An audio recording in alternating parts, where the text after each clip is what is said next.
क्या जरूरत है इतना सारा खाना बनाने की? मम्मी पापा ही तो आ रहे हैं तुम्हारे, सिर्फ चाय नाश्ता करवा देना। सब गरीबों का ठेका नहीं ले रखा है हमने, समझी। और वे लोग वैसे भी क्या लेकर आ जाते हैं, तुम्हारे लिए महंगा सामान देने की तो औकात भी नहीं है तुम्हारे मायके वालों की, मगर सस्ते सामान में भी घटिया क्वालिटी उठा लाते हैं। गुस्से में बोली अलका जी।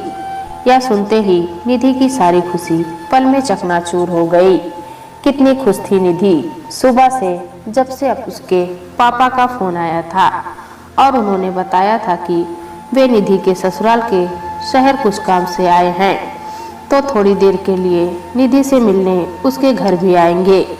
निधि फोन रखकर झटपट खाने की तैयारी करने गई थी कि सास अलका जी रसोई में आकर बोली, बहू इतनी जल्दी किसके लिए खाना बनाने जा रही हो? और जब निधि ने अपने मम्मी पापा के आने की खबर सुनाई तो अलका जी ने निधि के मायके वालों के लिए ऐसे शब्द कहे कि निधि की सारी खुशी जैसे छूमंतर हो गई। थोड़ी देर में अलका जी अपने कमरे से बाहर आकर बोली, मेरी सहेली अरुणा का फोन आया था। वह उसके साथ मार्केट चलने के लिए बहुत जिद कर रही थी, इसीलिए मैं मार्केट जा रही हूँ। तुम्हारे मम्मी पापा आए तो उनको मेरा नमस्ते कर देना। बोलकर अलका जी बाहर चली गई। निधि समझ चुकी थी उसकी सास जानबूझकर बाहर जा रही है ताकि उन्हें निधि के मम्मी पापा से मिलना ना पड़े। वैसे भी यह ड्रामा वह पहले भी कर चुकी थी। निधि एक मध्यम वर्गीय घर की बेटी थी। निधि और विवान का रिश्ता निधि की बुआ जो कि विवान की चाची होती थी, उन्होंने करवाया था। निधि की बुआ तो बस यही चाहती थी कि उनकी भतीजी हमेशा खुश रहे, इसलिए उन्होंने विवान से निधि का रिश्ता करवाया था। इस रिश्ते से निधि भी बहुत खुश थी, मगर वह नहीं जानती थी कि उसे शादी के बाद सास के इतने ताने सुनने को मिलेंगे। थोड़ी ही देर में निधि के मम्मी पापा निधि के घर आ गए। रास्ते में उन्होंने निधि के घर के लिए कुछ फल और मिठाइयाँ ली थी, जो आकर उन्होंने निधि को दे दी। निधि बोली, आप लोग भी ना, क्या जरूरत थी इन सबकी? निधि की माँ सुषमा जी बोली, अरे बेटी के घर खाली हाथ थोड़ी जाते हैं। समधन जी कहाँ हैं? वे नजर नहीं आ रही। निधि कुछ सकुचाते हुए बोली, माँ वे उनकी सहेली के साथ बाहर काम से गई हैं। वे जाना तो नहीं चाहती थी, मगर उनकी सहेली ने बहुत जिद की थी, इसीलिए उन्हें जाना पड़ा। सुषमा जी बोली, कोई बात नहीं बेटा, हम उनसे फोन पर बात कर लेंगे। निधि ने अब तक अपने मम्मी पापा को कभी अपने ससुराल वालों के बारे में कुछ बताया नहीं था। निधि अपने मम्मी पापा को सब बताकर उन्हें टेंशन नहीं देना चाहती थी। निधि के मम्मी पापा तो यही सोचते कि जैसे दामाद जी बहुत अच्छे हैं, वैसे ही उनके घर वाले भी उतने ही अच्छे होंगे। मम्मी पापा के लिए निधि रसोई में जाकर नाश्ता ले आई। नाश्ता कराते समय उसे शर्म महसूस हो रही थी और वह सोच रही थी, कैसी दुविधा है, मैं चाहकर भी आज अपने ही मम्मी पापा को अपने घर पर खाना नहीं खिला पा रही हूँ। निधि के मम्मी पापा चाय नाश्ता कर अपने घर के लिए रवाना हो गए। निधि की सास अलका जी भी अपनी सहेली के साथ घूम फिर के घर आ चुकी थी। अलका जी ने जैसे ही रसोई में पड़े फल और मिठाई देखी, वे समझ गई यह सब सामान निधि के मायके से आया है। उन्होंने जोर से निधि को आवाज लगाई। निधि के आते ही वे बोली, यह कैसे सड़े गले फल लेकर आए हैं तुम्हारे मायके वाले? केले गीले हो चुके हैं, सेब बिल्कुल लाल नहीं है, अंगूर बहुत ज्यादा खट्टे लग रहे हैं और मिठाइयाँ कितनी पुरानी लग रही हैं। ऐसा सामान कौन खाएगा हमारे घर में? अब यह सारा सामान कल काम वाली बाई को देना पड़ेगा। अगली बार तुम्हारे मम्मी पापा से कह देना कि हमारे घर ऐसा सड़ा गला सामान ना लाएं। अगर अच्छा सामान देने की औकात नहीं है तो कोई बात नहीं, मगर कम से कम ऐसा बेकार सामान तो ना दें। और पता नहीं कैसे बेटी के घर आकर यह लोग चाय नाश्ता कर लेते हैं। उन्हें पता नहीं क्या कि बेटी के घर का तो पानी भी नहीं पीते। तुम्हारे मायके वाले तो मुसीबत ही हैं एक तरह से। वे लोग यहाँ ना आए वही बेहतर होगा। जब भी वे लोग आते हैं मुझे ऐसे लगता है कोई मुसीबत घर आ रही हो। बेटी ब्याहने के बाद बार बार क्या बेटी से मिलना, अब बेटी को अपना घर संभालने दो। सास की कड़वी बातें सुन निधि की आंखों के कोर गीले हो चुके थे। उतने में डोरबेल बजी। निधि ने दरवाजा खोला तो सामने उसकी ननद राशि खड़ी थी, जो कॉलेज से आई थी। राशि ने अंदर आकर देखा तो उसकी माँ के हाथ में फल और मिठाइयाँ थी। राशि को देखते ही अलका जी फिर से अपना राग सुनाने लगी। यह देख तेरी भाभी के मायके वाले कैसा सामान लेकर आए हैं। राशि भी मुंह नाक सिकोड़ कर बोली, भाभी के मायके वालों की औकात यहीं तक है मम्मी, वे लोग ऐसी फटीचर चीजें ही लाकर दे सकते हैं यहाँ। सास ननद की बातें सुनकर निधि की आंखों से आंसू बह निकले और वह अपने कमरे में जाकर रोने लगी। उस दिन निधि पूरे दिन रोती रही। रात को जब उसने सारी बात विवान को बताई तो विवान बोला, निधि मुझे इन सब घर की बातों से दूर ही रखो प्लीज। तुम तो जानती ही हो मेरे लिए मेरा परिवार सर्वोपरि है और मैं घर में कोई कलेश नहीं चाहता। घर में शांति बनाए रखना चाहती हो तो सभी की बातों को हजम करना सीखो और ये आंसू बहाना बंद करो, क्योंकि मैं मेरी माँ और बहन को जाकर कुछ नहीं बोलूँगा, मगर मैं तुम्हें भी रोते हुए नहीं देख सकता। निधि समझ चुकी थी विवान अपने परिवार से कुछ नहीं कहेगा और निधि में इतनी हिम्मत नहीं थी कि वह अपनी सास से बहस कर पाए। इसलिए निधि ने सोच लिया कि अब वह अपने मम्मी पापा को कभी अपने घर नहीं बुलाएगी। निधि को हर रोज सास और ननद से एक नया ताना सुनने मिल जाता। वे दोनों खुद तो कुछ काम नहीं करती थी, मगर निधि के हर काम में नुक्स जरूर निकालती। काफी समय ऐसे ही बीत गया। निधि को बहुत समय से उसके मायके तक जाने नहीं मिला था, क्योंकि यहाँ सास अलका जी का कहना था कि तुम मायके जाओगी तो यहाँ घर का काम कौन करेगा। रोशी कॉलेज जाती है और मेरी भी तबीयत सही नहीं रहती, इसलिए कोई ज़रूरत नहीं तुम्हें तुम्हारे मायके जाने की। निधि हर बात पर मन महसूस कर रह जाती, मगर कर भी क्या सकती थी। निधि के पापा आलोक जी एक बार फिर ऑफिस के कुछ काम से निधि के शहर आए हुए थे। बेटी को देखे बहुत महीने हो चुके थे, इसलिए वे अचानक बेटी के घर पहुँचे। निधि अपने पापा को देखकर बहुत खुश हुई। आलोक जी फिर अपने साथ कुछ फल और मिठाइयाँ लेकर आए थे, जो उन्होंने निधि को थमा दिए। सास को नापसंद होते हुए भी निधि ने इस बार अपने पापा को अपने हाथ का खाना खिलाया और बोली, पापा अगली बार माँ को भी साथ में लेते आइएगा, माँ को भी देखे बहुत समय हो गया है। यह सब देखकर अलका जी मन ही मन निधि के मायके वालों के लिए जल भून रही थी। आलोक जी के जाते ही अलका जी ने रसोई में रखे फल और मिठाइयाँ थैलियों में से निकाल कर बोली, यह लो फिर आ गया इसके मायके से सड़ा गला और पुराना सामान। लाख समझाओ मगर इसको और इसके मायके वालों को कहाँ समझ आने वाला है। अलका जी को आदत पड़ गई थी निधि और उसके मायके वालों को ताने मारने की और निधि के मायके से आई हर चीज में नुक्स निकालने की।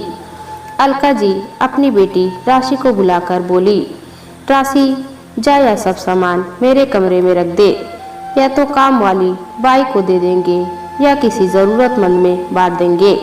निधि सोचने लगी, सासू माँ हर बार सारा सामान अपने कमरे में क्यों रखवा देती हैं, और निधि तो कभी देख ही नहीं पाई कि सासू माँ यह सारा सामान काम वाली बाई को कब देती है।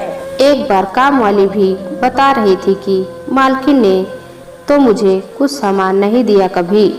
इस बार निधि हिम्मत जुटाकर बोली, मम्मी जी यह सामान मुझे इतना भी बुरा नहीं लग रहा है, आप एक काम कीजिए, सारा सामान मुझे दे दीजिए, मैं थोड़ा थोड़ा करके सारा सामान यूज कर लूँगी।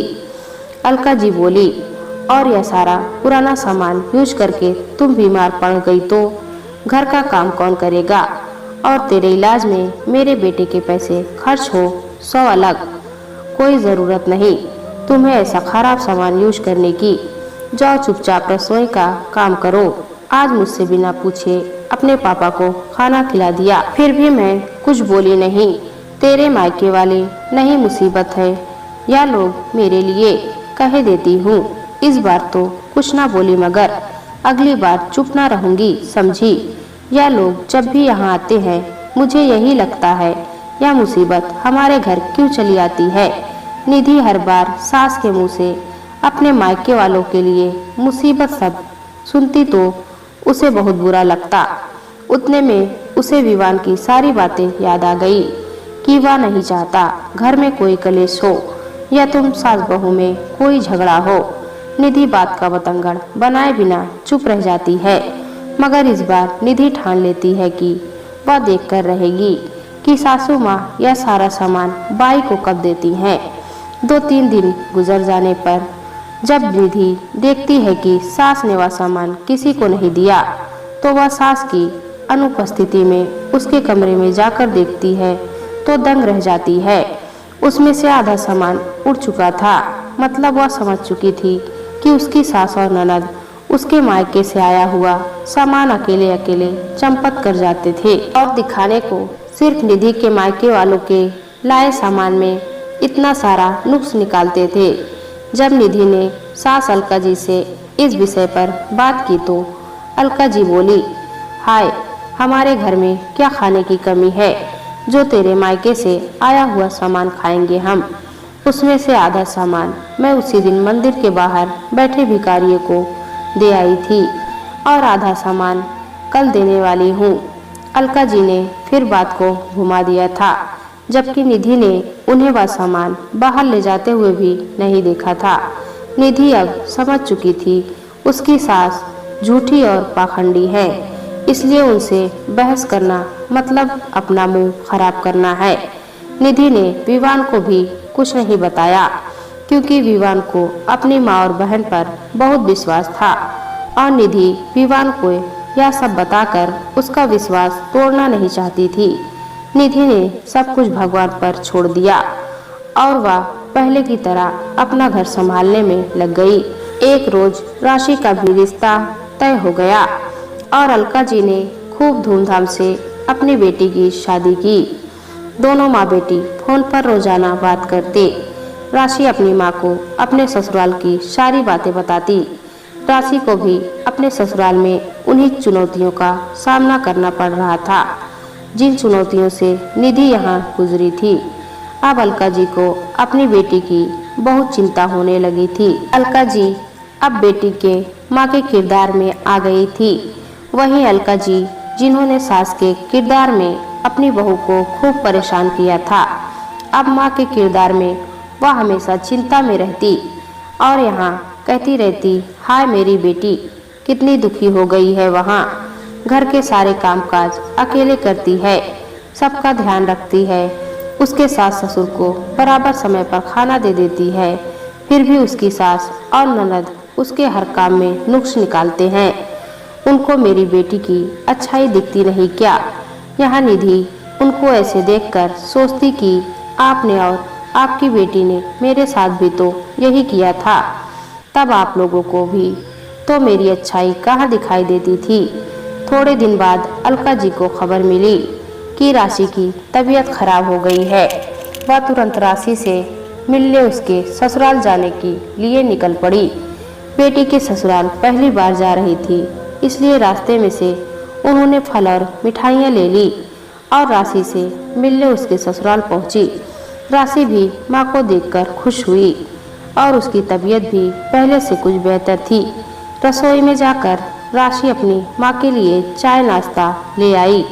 उतने में उसे उसकी सास विमला जी की जोर से चिल्लाने की आवाज आई। राशि दौड़कर रसोई में गई तो विमला जी बोली, बहू या कैसे सड़े गले फल और बासी मिठाइयाँ ले आई है तुम्हारी माँ। उनसे कह दो आइंदा इस घर में कभी ऐसा सामान ना लाएं।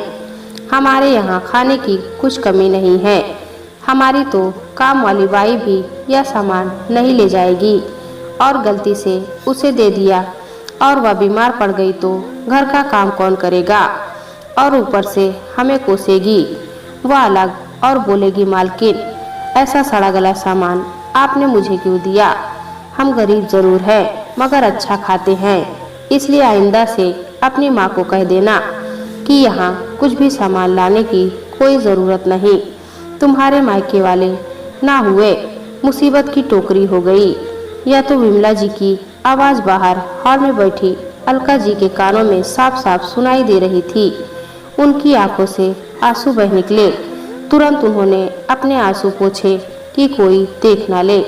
उतने में बेटी की सास विमला जी की सारा सामान लेकर बाहर आई और अलका जी को वापस पकड़ाते हुए बोली, अलका जी आइंदा से हमारे यहाँ ऐसा सामान मत लाइएगा। गलती से बच्चों ने चख भी लिया तो वे बीमार पड़ जाएंगे। हमारे यहाँ खाने की कोई कमी नहीं है। राशि भी अपनी माँ का अपमान अपनी आंखों से देख रही थी, मगर कुछ बोल नहीं पाई। अलका जी अपमानित होकर सारा सामान हाथ में लिए हुए थके पैरों से बाहर निकली और सोचने लगी, मेरी बहू निधि के मायके वालों को खूब अपमानित किया है मैंने, मगर हम लोग तो बहू और उसके मायके वालों को अपमानित कर उसके मायके से आया सारा सामान खुद चंपत कर जाते थे। मगर यहाँ तो सचमुच मुझे सारा सामान वापस पकड़ा दिया गया और ऐसा अपमानित किया गया कि दोबारा यहाँ आने की वापस इच्छा ही खत्म हो गई। और अपने लिए मुसीबत शब्द सुनकर उन्हें अपने द्वारा बोले गए सारे शब्द याद आ गए। खैर बेटी का ससुराल था, इसीलिए अलका जी को झुकना ही था। अब बेटी के ससुराल खाली हाथ तो जा नहीं सकते, इसीलिए कुछ न कुछ लेकर जाना होता है। मगर यहाँ तो पहली बार में ही इज्जत की धज्जियाँ उड़ गई। उस दिन उन्होंने कसम खा ली कि अब वे बेटी के ससुराल वापस कभी नहीं आएंगी। उन्होंने जो भी कुकर्म किए थे, घूम फिरकर सब कुछ वापस उन्हीं पर आ पड़ा था। शायद इसीलिए ही कहते हैं कि किसी को अपमानित ना करे, किसी को छोटा ना दिखाए, क्योंकि वक्त का पहिया ऐसा घूमता है कि सब कुछ घूमकर वापस अपने तक आ ही जाता है। आज अलका जी निधि और उसके मायके वालों का दर्द बाखूबी महसूस कर पा रही थी और उन्होंने अब कान पकड़ लिए थे कि अब वह कभी भी बहू और उसके मायके वालों का अपमान नहीं करेंगी। आखिर बहू भी किसी की बेटी है, भले उसे बेटी जैसा प्यार ना कर पाई, मगर बहू वाला सम्मान जरूर दूंगी। अलका जी थके पैरों से घर आकर सोफे पर धम से बैठ गई, बिल्कुल उदास और निढाल सी। निधि तुरंत उनके लिए गर्मा गर्म चाय बनाकर ले आई। अलका जी बोली, निधि आज तुम्हें सताने का फल मिल गया है मुझे। जैसे मैंने तुम्हारे साथ किया वैसा ही हो रहा है राशि के साथ, बोलकर रोने लगी। निधि ने उन्हें सांत्वना दी और चुप कराया, क्योंकि आज वह एक हारी हुई सास नहीं, हारी हुई माँ को देख रही थी। दोस्तों, कहानी अच्छी लगी तो कमेंट में बताएं। चैनल पर नए हैं तो एक लाइक और सब्सक्राइब जरूर करें।